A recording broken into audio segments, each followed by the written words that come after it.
بسم اللہ الرحمن الرحیم۔ اب اس کے برعکس جو چیز سامنے آتی ہے، جدید سائنسی معلومات جو ہوئی ہیں، ابھی آپ نے حال ہی میں شاید کل یا پرسوں اخبار میں تھا کہ اب جو فزسسٹ ہیں جو اس وقت دنیا میں ریسرچ کر رہے ہیں، وہ ریسرچ ہو رہی ہے وہ پارٹیکلز پر، لائٹ پارٹیکلز جو شروع میں بالکل وجود میں آئے، بہت ہی چھوٹے، جن کا کوئی تصور آپ نہیں کر سکتے ان کے چھوٹے ہونے کے اعتبار سے۔ معلوم ہوا کہ وہ 3 قسم کے بیسک پارٹیکلز ہیں، انہی سے پھر یہ کائنات بنی ہے۔ یہ ساری ریسرچ ہو رہی ہے۔ اسی طرح نوبل پرائز جب ملا تھا عبدالسلام کو، یہ جو سائنسدان ہے قادیانی، اور انہیں نصف حصہ ملا تھا ایک اور دوسرے شخص کے ساتھ نوبل پرائز میں، تو وہ بھی آپ کو یاد ہوگا، اخبارات میں پڑھا ہوگا کہ وہ بھی ریسرچ تھی اس بات پر کہ اس کائنات کے اندر بیسک فورسز کون کون سی ہیں۔ ایک فورس آف گریویٹی ہے، ایک میگنیٹک فورس ہے، ایک الیکٹرانک فورس ہے، وغیرہ وغیرہ۔ اور ہو یہ رہا ہے کہ اب یہ چیزیں جیسے جیسے تحقیق آگے بڑھ رہی ہے، ان کی تعداد کم ہو رہی ہے، گویا کثرت سے وحدت کی طرف انسان جا رہا ہے، اور انسان یہاں تک جا رہا ہے کہ پوری کائنات اپنی پوری ڈائیورسٹی، اپنے پورے تنوع کے ساتھ، اس کا نقطہ آغاز جو ہے وہ بالکل ایک یا 2 یا 3 چیزیں ہیں بڑی حقیر سی، وہاں سے اس کائنات کا ارتقاء ہوا ہے۔ یہاں تک تو ہمارا، اور یہ ابھی جو اخبار میں خبر آئی تھی اس میں آپ نے پڑھا ہوگا کہ یہ چیزیں وہ ہیں کہ جن سے انسان بہتر طریقے پہ سمجھ سکے گا وہ جو theories of the creation of universe ہے کہ یہ کائنات کیسے وجود میں آئی، کریشن کیسے ہوئی، کن سٹیجز میں سے یہ کائنات گزری ہے۔ بہرحال میں اس کے ضمن میں اپنا ایک مطالعہ یا حاصل مطالعہ، تفاصیل میں نہ جانے کا اس وقت کوئی موقع ہے، اور نہ ہی میں اتنی تفصیلات سے آگاہ ہوں۔ یہ تو یوں سمجھیے کہ ہائیسٹ لیول ہے اس وقت فزکس کی ریسرچ کا، وہی لوگ اس سے صحیح طور پر جو ہے وہ یعنی ذہناً اس کے ساتھ چل سکتے ہیں کہ جن کا اصل مضمون ہی فزکس ہے اور اسی کے بارے میں وہ غور و فکر کرتے رہے ہوں۔ میرا معاملہ وہ نہیں ہے، لیکن ایسا محسوس ہوتا ہے، اور مجھے اس پہ کامل انشراح ہے کہ اتنی کامل کوریلیشن ہوتی ہے قرآن اور سنت میں اور جدید سائنس میں کہ پھر اس کے بعد ذہن میں کوئی اشتباہ کسی قسم کا جو ہے کوئی اشکال نہیں رہ جاتا۔ میری تعبیر جو ہے اس کو غور سے سن لیجئے۔ میرے نزدیک ذات باری تعالیٰ میں کوئی تنزل نہیں ہوا، یہ بہت بڑی اللہ کی جناب میں ایک بڑی گستاخی ہے جنہیں ہمارے ہاں تنزلات سے تعبیر کیا گیا ہے کہ ذات واحد، ذات باری تعالیٰ ہی نے تنزل اختیار کیا ہے۔ معاذ اللہ ثم معاذ اللہ ثم معاذ اللہ، وہ تو وراء الورا ہے، ثم وراء الورا ہے، اس سے کہ وہ تنزل اختیار کرے۔ ہوا کیا ہے؟ قرآن کہتا ہے کہ ایک لفظ کن ہے جس سے کہ اس کائنات کی تخلیق ہوئی۔ اللہ تعالیٰ کے اس ایک حرف کن نے سب سے پہلی شکل جو اختیار کی ہے وہ وہی پارٹیکلز ہیں نور کے، سب سے چھوٹے چھوٹے پارٹیکلز۔ یہ خنک نور کا دور ہے جس میں کہ حرارت نہیں تھی، گرمی نہیں تھی، ٹھنڈی روشنی، ایک بسیط نور تھا کہ جو اس حرف کن کے ذریعے سے وجود میں آیا ہے۔ یہ جو دور ہے خنک نور کا، ذہن میں رکھیے، اس میں ابھی حرارت نہیں ہے، اس میں گرمی نہیں ہے، جو بھی ہے اندر پوشیدہ ہے اس کے، وہ بعد کا مرحلہ آئے گا جب میں عرض کروں گا۔ اس خنک نور کے دور ہی میں 2 چیزیں اللہ نے اس سے پیدا کی جو صاحب شعور اور صاحب تشخص ہے۔ ایک ارواح انسانیہ، وہ بھی نورانی ہے، اس نور سے بنی۔ دوسرے ملائکہ، وہ بھی نورانی ہے اور اس نور سے بنے۔ اور یہاں پر میں وہ چیز جوڑ دوں کہ جو ہمارے ہاں منسوب تو ہے بریلویوں کی طرف کہ وہ اس سے زیادہ شغف رکھتے ہیں اور بیان کرتے ہیں، لیکن میں بھی اس کو تسلیم کرتا ہوں کہ اس میں ہرگز کوئی خلل واقع نہیں ہوتا ہے ہمارے اعتقادات کے اندر، اور ہماری جو بھی توحید کا تصور ہے اگر یہ مانا جائے کہ سب سے پہلے اللہ نے حضور صلی اللہ علیہ وسلم کی روح کو پیدا کیا، کیونکہ ابتدائی مرحلہ یہی ہے۔ یہ خلق نور کا دور ہے جبکہ ابھی نہ کوئی ناری کرے تھے، نہ کہیں اسی طرح کی خاک وغیرہ کا کوئی مسئلہ تھا۔ اس کائنات میں اللہ تعالیٰ کے حرف کن نے ایک خنک روشنی کی شکل اختیار کی تھی، اس سے پیدا کی گئی ارواح انسانیہ، انہی میں ایک روح محمدی ہے صلی اللہ علیہ وسلم۔ تو اگر سب سے پہلے اللہ نے اسی کو بنایا ہو تو اس میں کوئی حرج واقع نہیں ہوتا، وہ بھی مخلوق ہے، وہ بھی اللہ کے بنانے سے وجود میں آئی ہے، صرف ایک تقدم زمانی اسے حاصل ہے کہ سب سے پہلے اللہ نے نبی اکرم صلی اللہ علیہ وسلم کی اس روح مبارک کو اس نور سے پیدا کیا، لیکن اسی نور سے تمام انسانوں کی ارواح پیدا کی گئیں، اور انہی سے وہ عہد لیا گیا تھا لست بربکم قالوا بلا، اور اسی نور سے ملائکہ پیدا کیے گئے ہیں، جس کے بارے میں حدیث میں آپ کو بتا چکا ہوں کہ حضرت عائشہ صدیقہ رضی اللہ تعالی عنہ سے مروی ہے حضور کا یہ قول کہ اللہ تعالیٰ نے فرشتوں کو نور سے پیدا کیا۔ اس کے بعد تنزل کا مرحلہ آتا ہے۔ اب تنزل کس میں ہو رہا ہے؟ تنزل ذات باری تعالیٰ میں نہیں ہے، معاذ اللہ ثم معاذ اللہ، یہ اللہ تعالیٰ کے ایک امر کن کی جو شکل ہوئی ہے، در حقیقت اب اس میں تنزل ہو رہا ہے۔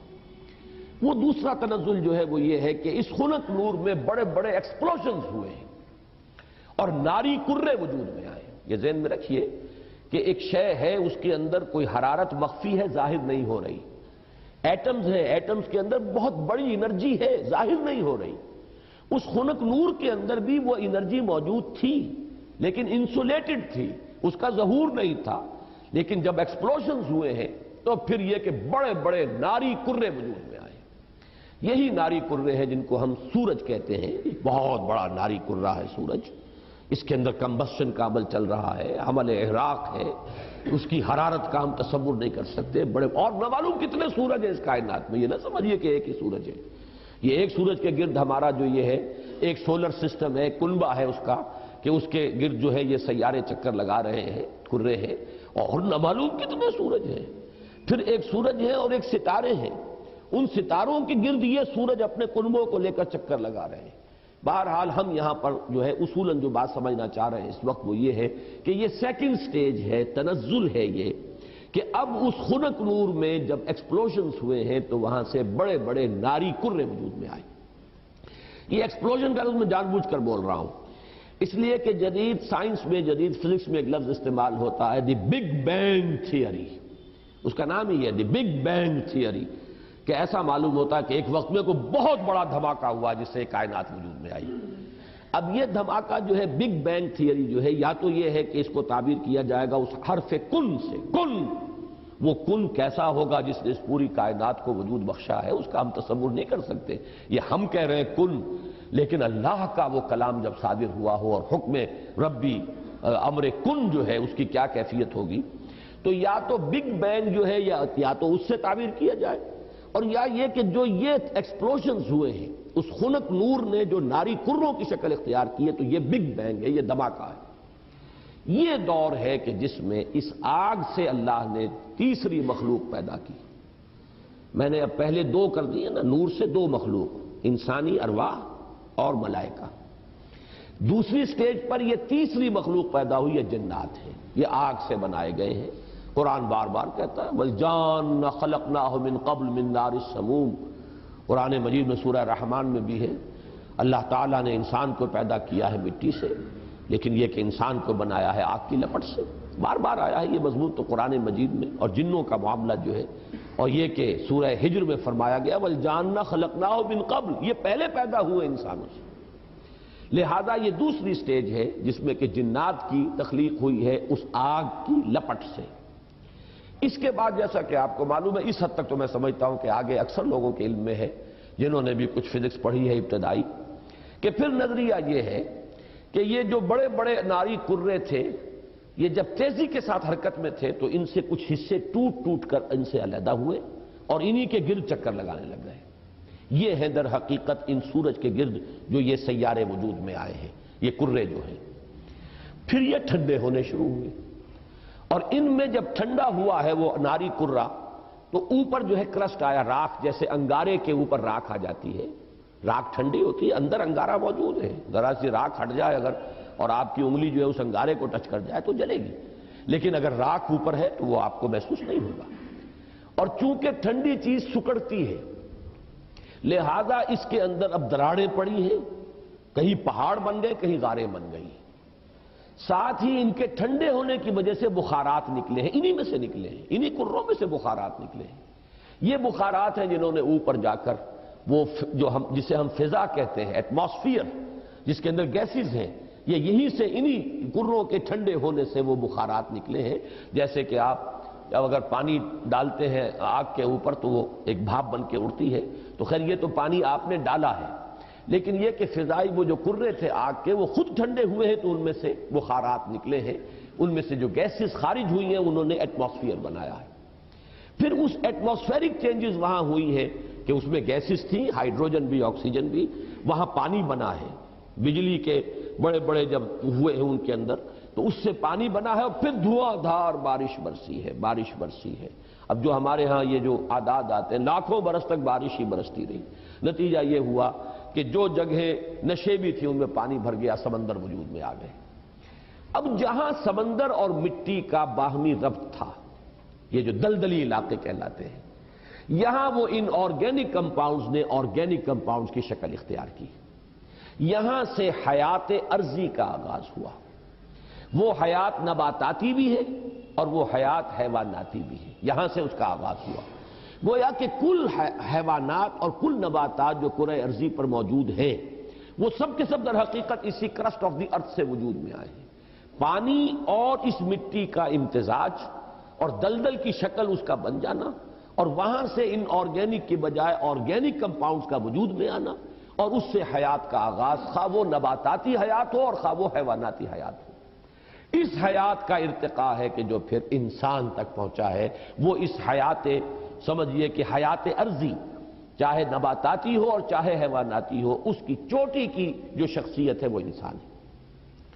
چونکہ قرآن مجید بھی یہی کہتا ہے، انسان کو مٹی سے بنایا، کہیں کہتا ہے مٹی تراب سے بنایا، کہیں کہتا ہے تین سے بنایا، تین گارے کو کہتے ہیں۔ گارا جب مٹی کے اندر پانی ملا کے گوندھ دیا جائے تو گارا بنا۔ کہیں کہتا ہے تین لازب سے بنایا، وہ گارا اگر پڑا رہے تو اس میں چپچپاہٹ پیدا ہو جاتی ہے، خاص طور پر آرگینک اگر آپ اس میں میٹیریل ڈال دیں گے تو جیسے کہ پرانے زمانے میں لیپنے پوتنے کے لیے وہ تغار تیار کیے جاتے تھے تو مٹی جو ہے اس میں توڑی ملا دیتے تھے تاکہ اس کے اندر جو ہے وہ تبخیر کا عمل ہو، اور اس کے نتیجے میں پھر وہاں پر جو ہے وہ لیس پیدا ہوتا ہے تاکہ پھر اگر آپ اس سے پلسٹر کریں گے تو وہ ٹوٹے گا نہیں، کریک نہیں ہوگا۔ اگر ویسا گارا ہوگا تو اس سے پلسٹر کریں گے تو کریک ہو جائے گا۔ تو یہ لیس تین لازب۔ پھر کہیں کہا گیا ہے کہ وہ سوکھ کر کھنکھنانے لگا، من حمئ مسنون۔ اس کو اگر آپ دیکھیں گے جا کر تو دلدلی علاقوں کے اندر اوپر ایسی سطح بن گئی ہوتی ہے کہ جیسے بالکل وہ فلیکس ہیں اور پلیٹیں پڑی ہوئی ہیں ٹوٹنے والی اور بجنے والی، کھنکنے والی۔ تو یہ مختلف الفاظ جو قرآن مجید نے استعمال کیے ہیں ان کا بڑا قریبی ایک تعلق ہے ان تمام چیزوں کے ساتھ۔ اب یہاں سے جو انسان بنا ہے، اور یہ میں عرض کر چکا ہوں اس سے پہلے سورہ نوح میں بھی چونکہ یہ مضمون آ چکا ہے، واللہ انبتکم من الارض نباتا، اللہ نے تو تمہیں اگایا ہے زمین سے جیسے اگایا جاتا ہے۔ تو یہ جو ایوولوشن ٹری ہے اس میں اصل شے ہے امر رب۔ جب بھی چینج آئی ہے اللہ کے حکم سے آئی ہے، یہی امر رب ڈاروین کو معلوم نہیں، اسی کی تلاش کے اندر اس نے وہ تھیوری بنائی، سروائیول آف دی فٹسٹ اور اسٹرگل فار ایگزسٹنس، اور پھر یہ کہ ایکوائرڈ کیریکٹرز کا تھرو ہیریڈیٹی جو ہے منتقل ہو جانا اگلی نسل کو، اور اس کے ایکومولیشن سے نئی ایک نوع کا وجود میں آ جانا، یہ پورا فلسفہ ہے ڈاروین کا، اور یہ ثابت نہیں ہو سکا آج تک۔ البتہ ارتقاء وہ میں عرض کر چکا ہوں، اس کو تو مسلمانوں نے سب سے پہلے، حکماء جو ہے ابن مسکوہ اور مولانا روم سب سے پہلے ارتقاء کی بات کرنے والے تو وہ ہیں۔ لہذا یہ جو عمل ہے اس میں امر رب ہے ہر جگہ پر کہ جس نے کہ کام کیا ہے ایک سے دوسری چینج میں، لیکن نتیجہ کیا ہوا ہے؟ حیوان انسان وجود میں آ گیا۔ یہ انسان نہیں ہے، حیوان انسان ہے۔ انسان تب بنتا ہے جب وہ پہلی سٹیج کی روح اس انسان کے ساتھ، حیوان انسان کے ساتھ لا کر ملائی جاتی ہے، تب انسان وجود میں آیا ہے۔ یہ ہے در حقیقت جو ایک آنکھ بند ہے جدید سائنس کی اور جدید فکر کی اور جدید فلسفے کی، وہ اس سے واقف نہیں، وہ حیوان انسان کو جانتا ہے، ہومو سیپین سے واقف ہے، اس کے ارتقاء کی بحث کر رہا ہے۔ ہمارے نزدیک انسان در حقیقت صرف حیوان نہیں ہے، حیوان انسان، ہومو سیپینز اس کا بایولوجیکل نیم آپ رکھ دیجئے، وہ چاہے اس ارتقاء کے عمل سے وجود میں آیا ہو، لیکن وہ روح جو اس میں پھونکی گئی ہے، فَإِذَا سَوَّيْتُهُ وَنَفَخْتُ فِيهِ مِن رُوحِي فَقَعُوا لَهُ سَاجِدِينَ، تو جب میں اس کو پوری طرح تیار کر لوں، نوک پلک سنوار دوں اور اس میں اپنی روح میں سے پھونک دوں تو گر پڑنا اس کے سامنے سجدے میں۔ تو در حقیقت مقام جو ہے انسان کا، اس کی جو عظمت ہے، اس کی جو بلندی ہے، اس کی جو رفعت شان ہے، وہ جو مسجود ملائک بنا ہے، تو اس حیوانی وجود کی بنیاد پر نہیں بلکہ در حقیقت اس روح ربانی کی بنیاد پر جو اس میں پھونکی گئی۔ یہ ہے سارا تھیسس، اس کو اچھی طرح سمجھ لیں اس میں ساری چیزیں فٹ بیٹھ گئیں. سائنس کے ساتھ ہر سٹیج پر کوریلیشن ہے. نمبر 2، قرآن کے ساتھ کہیں کوئی تصادم نہیں ہے. وہ آگ سے بنائے گئے، یہ خاک سے بنائے گئے. انسان کا چونکہ یہ ظاہری وجود جو ہے جسمانی، وہ تو خاک سے بنا، مٹی سے بنا، پانی سے بنا. یہی عناصر اربعہ جو ہے اس کے اندر لگائے گئے ہیں. البتہ جو انسان کا اصل مقام ہے وہ اس روح کی وجہ سے ہے. اب اس کو جان لیجئے کہ چونکہ یہ میں سورہ رحمان کے درس میں تفصیل سے واضح کر چکا ہوں، اس لیے کہ مولانا امین احسن اصلاحی صاحب نے اس مقام پر بڑی زبردست ٹھوکر کھائی ہے. ہمارا اجماعی عقیدہ رہا ہے سلف میں کہ جنات پر وحی نہیں ہوتی، جنات میں کوئی نبی نہیں ہوتے، نہ کبھی ہوئے ہیں، اور وہ بھی تابع ہوتے ہیں جو انسانوں میں نبی اور رسول آتے رہے. اور ان دونوں مقامات سے بھی ثابت ہو جائے گا. یہ میں تو حیران ہوں کہ اصلاحی صاحب نے اتنی بڑی ٹھوکر کیسے کھائی ہے. لیکن بڑا آدمی جب ٹھوکر کھاتا تو بڑی ہی کھاتا، پھر وہ چھوٹی ٹھوکر نہیں ہوتی. تو یہ ہمارا اجماعی عقیدہ ہے اور 100% درست ہے. اس کی وجہ کیا ہے کہ در حقیقت جن میں روح نہیں ہے. وہ روح وہ تو اس پہلی سٹیج کی شے ہے، جبکہ جنات کی تخلیق سیکنڈ سٹیج پر ہوئی ہے، وہ محض ناری ہے. لیکن انسان محض خاکی نہیں ہے، خاکی جمع نوری ہے. اس کے اندر وہ جو روح جو ہے وہ تو نوری ہے. آدمی زیادہ طرفہ معجونس از فرشتہ سرشتہ وز حیوان، بڑا پیارا شعر سینکڑوں برس پہلے کہہ گئے شیخ سعدی. یہ آدمی زیادہ عجیب معجون مرکب ہے، اس کے اندر دو چیزیں ہیں، حیوان بھی ہے، فرشتہ بھی ہے. اب دیکھیے کس قدر صحیح شعر ہے. حیوان انسان مٹی سے بنا ہے، وہ حیات ارضی کی ایک شے ہے، ارتقاء یافتہ شکل ہے. لیکن یہ کہ جو وہ اصل روحانی وجود ہے اس کا، وہ فرشتوں کا ہم پلہ ہے، ہم سر ہے، بلکہ فرشتوں سے افضل ہے، اس لیے کہ فرشتوں کو تو ان کے سامنے جھکایا گیا ہے. اس اعتبار سے قرآن کا پورا فلسفہ مسجود ملائک انسان کیوں بنا؟ اچھا جنوں کو نظر نہیں آئی وہ روح، نہ انہوں نے اسے پہچانا. ابلیس بھی چونکہ جن تھا لہذا وہ اس کو نہیں دیکھ سکا، وہ اس کے علم میں نہیں ہے. لہذا اس نے انسان کو جو بنظر حقارت دیکھا ہے وہ اس وجہ سے یہ مٹی سے پیدا کیا گیا. اسے اس کا دوسرا وجود نظر ہی نہیں آ رہا.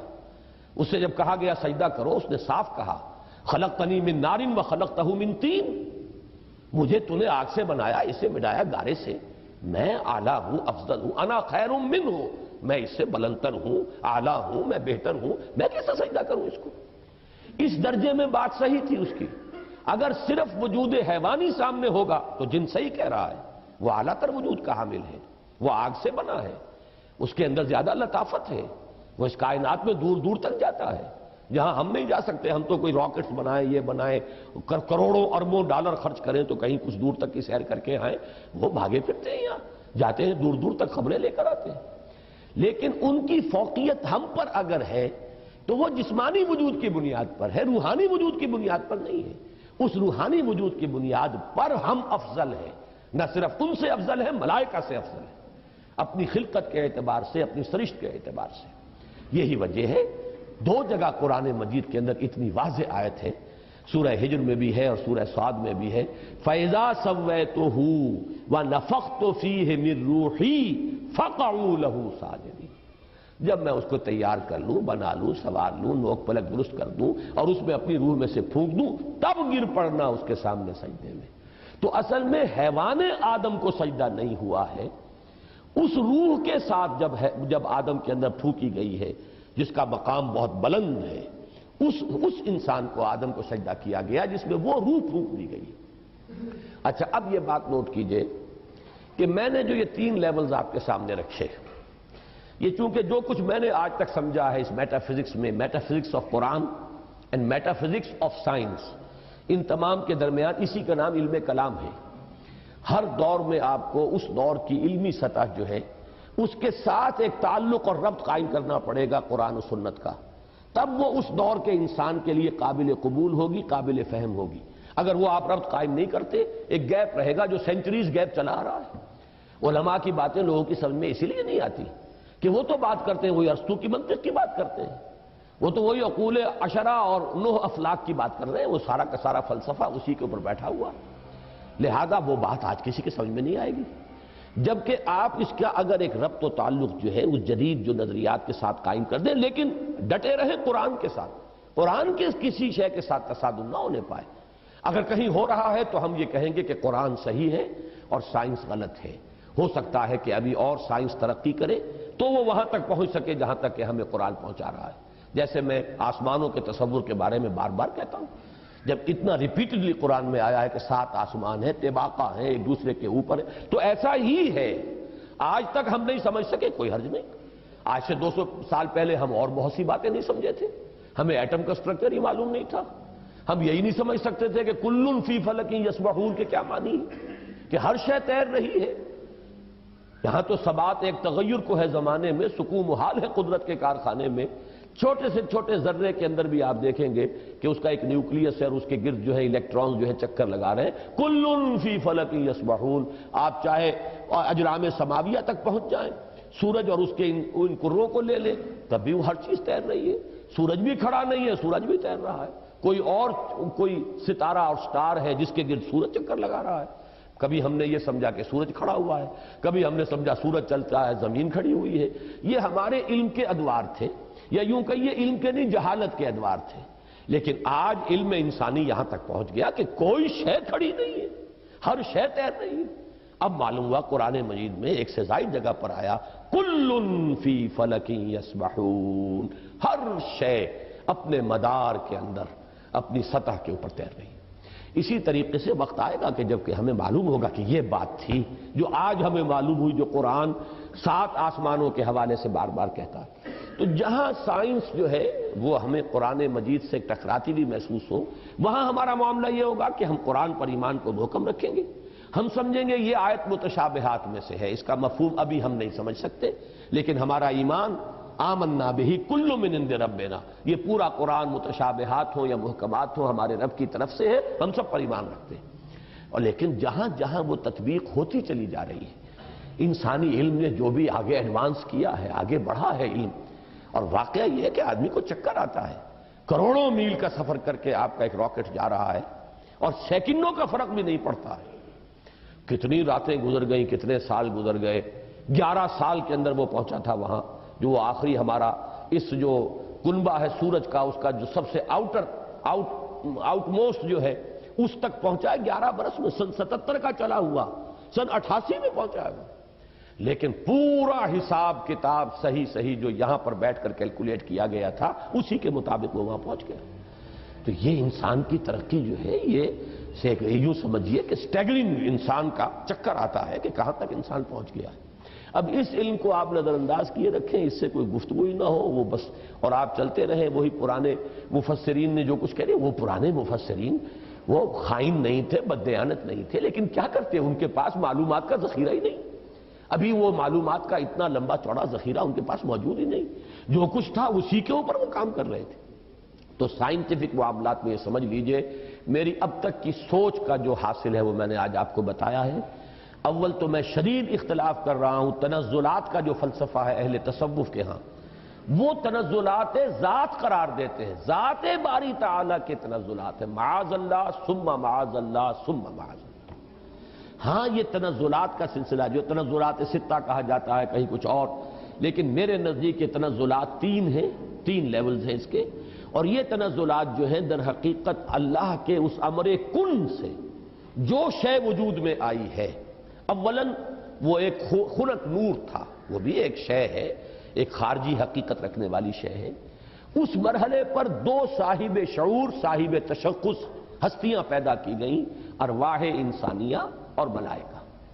اور ان میں جیسا کہ میں نے عرض کیا قطعاً کوئی چیز توحید کے منافی نہیں ہے اگر یہ بات مانی جائے کہ سب سے پہلے جو پیدا کیا گیا وہ نور محمدی ہے، یعنی روح محمدی. نور محمدی در حقیقت روح محمدی کا نام ہے، اس لیے کہ روح جو ہے نوری الاصل ہے. وہ جو اقبال نے کہا ہے ایک نقطہ نوری یہ جو ہے خاک کے اندر پنہا، غافل تو نرا صاحب ادراک نہیں ہے ذوق تجلی بھی اسی خاک میں پنہا، غافل تو نرا صاحب ادراک نہیں ہے. تو یہ جو ہمارا شعور ہے میں در حقیقت اس روح کی بنیاد پر ہے، اور وہ روح جو ہے نوری الاصل ہے، میری بھی آپ کی بھی. اگرچہ وہ نور محمد الرسول اللہ صلی اللہ علیہ وسلم کی روح کا جو معاملہ ہے، ہم ویسے اگر کہیں گے تو کہاں ہم اور کہاں وہ، زمین و آسمان کا فرق ہے. ہمارا وہ نور جو ہے ہمارے نفس کی ظلمانیت کے اندر گم ہو گیا، اور وہاں وہ جو نور ہے وہ اپنے نفس کے اوپر ایسے غالب ہے کہ حضور نے جیسے کہ فرمایا کہ شیطان تو میرے ساتھ بھی ہے لیکن میں نے اسے مسلمان بنا لیا ہے، جبکہ ہمارا شیطان ہم پر حاوی ہے، ہمارا وہ ٹمٹماتا ہوا چراغ جو ہے کبھی کبھی اس کی ہمیں کوئی رمق جو ہے وہ کبھی محسوس ہوتی ہے۔ یہ بڑا پیارا جملہ ہے ابن سینا کا، بڑا پیارا جملہ ہے۔ ظاہر بات ہے فلسفی تھے اور ان کی بہت سی باتوں سے ہمیں اختلاف ہے، لیکن یہ کہ بہت سی باتیں ان کی بڑی بلند بھی ہیں۔ یہ جملہ نوٹ کرایا تھا ہمیں مولانا منتخب الحق صاحب مرحوم نے، جو ایک مرتبہ ہمارے یہاں محاضرات میں بھی آئے تھے، میرے استاد سے جب میں ایم اے اسلامیات کر رہا تھا کراچی، تو ان کا ایک جملہ تھا، پورا تو مجھے اب یاد نہیں ہے، کہ اگر تم یہ چاہتے ہو کہ تمہیں بھی انوار ربانی سے کوئی حصہ ملے، فجاہد فی خلواتک، تو اپنی خلوتوں میں تنہائیوں میں مجاہدہ کرو، مراقبہ کرو، ارتکاز توجہ کرو، فلعل شعشعۃ تلمع لک، ہو سکتا ہے کبھی کوئی ایک کرن چمک اٹھے، کبھی اللہ تعالیٰ کی تجلی کا کوئی ایک ہمیں بھی حصہ مل جائے، بڑی ریاضت ہے۔ اور وہاں محمد الرسول اللہ صلی اللہ علیہ وسلم کی روح جو ہے وہ ہر وقت متجلی ہے انوار الہیہ کے ساتھ، یہ دوسری بات ہے۔ لیکن اپنی اصل کے اعتبار سے تمام انسان کی ارواح جو ہے نوری الاصل ہے، اسی نور سے پیدا ہوئی ہیں، لیکن سب سے پہلے نور محمدی یا روح محمدی صلی اللہ علیہ وسلم کو پیدا کیا گیا، ساتھ ہی ملائکہ ہیں۔ پھر یہ تنزل کا دوسرا مرحلہ آ رہا ہے، اب خنک نور میں بڑے بڑے ایکسپلوژنز کے ذریعے سے، اور غالباً بگ بینگ جو ہے وہ جو بھی کچھ دیکھا ہے، میں نے کئی مرتبہ بات کہی ہے کہ یہ جدید فلسفی ہوں یا جدید سائنسدان ہوں، ان کی جہاں تک ایکویٹی آف آبزرویشن کا تعلق ہے، بڑی ایکیوٹ آبزرویشن ہے، انہوں نے غور بہت کیا ہے، سوچا ہے، تو بہت چیزیں انہوں نے دیکھی، اگرچہ ان کی تعبیر، توجیہ اور ان میں کیا ربط و تعلق ہے اس میں ٹھوکریں کھا گئے۔ فرائیڈ کی عظمت کا میں قائل ہوں کہ اس نے انسانی شخصیت کے 3 لیول معین کر لیے، آبزرو کیا ہے کہ انسان کے اندر 3 لیولز ہیں، ایک سب سے نیچے ہے اڈ اور لیبیڈو، اس کے حیوانی تقاضے، اس سے اوپر ہے اس کے سیلف، خودی، اس سے اوپر ایگو اسے کہتا ہے وہ، اور اس کے اوپر ہے سپر ایگو، 3 لیول۔ میں سمجھتا ہوں یہی 3 لیول ہیں جو ہمیں ہمارا دین بتاتا ہے، نفس، قلب اور روح۔ البتہ یہ کہ اس کی تعبیر کچھ اور ہے، وہ سپر ایگو کو سمجھتا ہے کہ وہ معاشرے کے زیر اثر کچھ نارمز ہوتے ہیں، کچھ اثرات ہوتے ہیں جو انسان کو ہانٹ کرتے رہتے ہیں، یہ نہ کرو، یہ نہ کرو، یہ کرو، یہ چیز جو ہے اس کے اوپر سپر ایگو جو ہے اس کی ایگو کے اوپر مسلط رہتی ہے، اسے پریشان کیے رکھتی ہے۔ ہمارے نزدیک وہ روح ہے در حقیقت، جس کے اندر ایک جو ارج ہے وہ اللہ کی طرف توجہ کی ارج ہے، اللہ کا قرب حاصل کرنے کی ارج ہے، وہ انسان کو اوپر اٹھانا چاہتی ہے۔ یہ نفس امارہ جو ہے، حیوانی وجود، یہ انسان کو نیچے کھینچ رہا ہے، پستی کی طرف لے جانا چاہتا ہے، پست خواہشات اور زمینی تمناؤں اور آرزوؤں کے اندر گرفتار رکھتا ہے۔ درمیان میں وہ قلب ہے، اگر اس قلب کے اوپر یہ اڈ یا لیبیڈو جو ہے یہ غالب آ جائے تو انسان نرا حیوان بن کر رہ گیا، اس کا انسان مر گیا۔ اگر روح غالب ہو گئی تو کیا کہنے ہیں، پھر یہ ہے وہ شے جو مطلوب ہے، روح غالب رہے تو گویا کہ اب روح مرکب ہے اور یہ نفس جو ہے یہ گھوڑے کے مانند ہے جس پر سواری کر رہا ہے۔ یہ میں نے عظمت صوم میں بھی یہ سارے مضامین بیان کیے ہیں، حقیقت انسان میں بھی۔ بہرحال یہ ہے جنات کے بارے میں جو میرا تصور ہے، اور چونکہ ان میں روح نہیں ہے، میں جو بات عرض کر رہا تھا وہ رہ گئی تھی، پھر دوبارہ یاد آ گئی، میں نے جو 3 لیولز معین کیے ہیں، ان میں سے پہلا لیول جو ہے نور، ملائکہ، ارواح، یہ عالم امر ہے، اور 2 لیول نار والا، ناری کروں کا، اور یہ خاک اور زمین کا، اور زمینی حیوانات اور زمینی نباتات، اور انہی میں سے ایک انسان، یہ عالم خلق ہے۔ عالم امر میں ٹائم ایلیمنٹ ہے ہی نہیں، روح کو کوئی وقت درکار نہیں ہے، یہاں سے کروڑوں میل جانے کے لیے کوئی وقت درکار نہیں، نہ روح کو نہ فرشتے کو کوئی وقت درکار نہیں۔ یہ عالم امر ہے، اس کی شان یہ بیان ہوئی ہے، انما امرہ اذا اراد شیئا فانما یقول له کن فیکون، نو ٹائم ایلیمنٹ واٹس ایور۔ اور یہی عالم امر ہے جس میں کہ فرشتے اور روح انسانی کا ایسا ربط ہوتا ہے، فرشتہ وحی لاتا ہے تو روح ہے در حقیقت نبی کی اور رسول کی جو اسے ریسیو کرتی ہے۔ جیسے کہ آپ کو معلوم ہے کہ آپ کی فضا کے اندر اس وقت جو بھی ٹرانسمیشن ہو رہی ہے ریڈیو کی، ٹیلی ویژن کی، وہ تو فضا میں موجود ہے، آپ کے پاس بھی تو ایک آلہ ہونا چاہیے جو اسے کیچ کرے۔ آپ کے ریڈیو ہے، ریڈیو ویوالز لگے، وہ اسے کیچ کر رہے ہیں، ٹیلی ویژن ہے، اس میں وہ میکینزم ہے جو کیچ کر رہا ہے، فضا میں تو ہے۔ تو دو چیزیں ملتی ہیں، تو ملائکہ کی طرف سے لائے جانے والے پیغامات، ان کو کیچ کرنے والا انسان میں جو حصہ ہے وہ روح ہے، وہ یہ انسان کے یہ جسمانی وجود نہیں ہے، یہ آنکھیں نہیں ہیں، یہ کان نہیں ہے، بلکہ براہ راست قلب جو مسکن ہے روح کا، وہ ہے محبت وحی۔